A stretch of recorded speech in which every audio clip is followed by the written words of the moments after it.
scramble for reaching out. The Europeans, mind you, Europe today is probably the most developed part of the world, but Europe went through years and years of war. Some of the most dangerous, most worst bloodshed in history, in human history, happened in Europe. In World War II, in the 30 Years War, 1815 or something like that. Europe, they fought each other for territory and for this thing, for power, all these things. This conflict we are seeing always happen. Human nature seeks to reach out. But what did these guys do?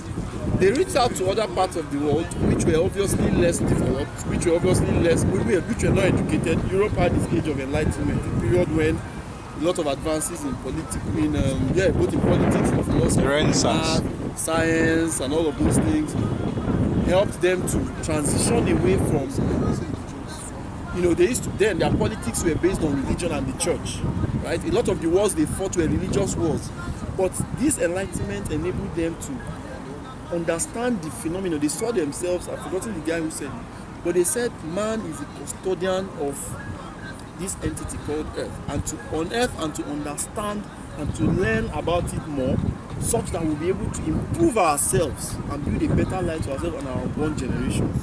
So Europe, by all these things, fought wars, killed each other, everything up to 1945, and then eventually started to see a way to do it. Industrial revolution started in Europe.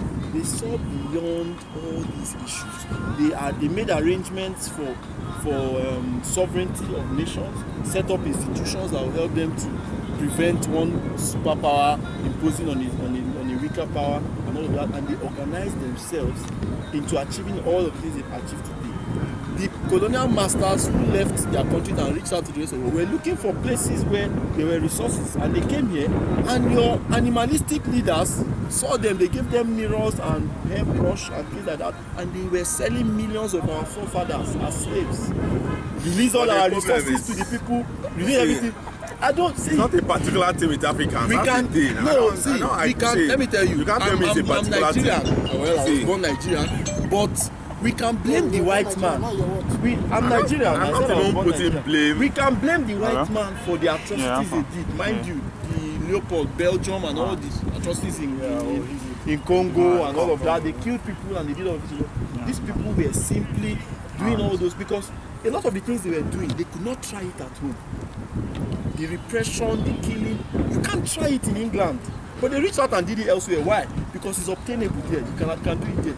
Your people, because the system there allows them to.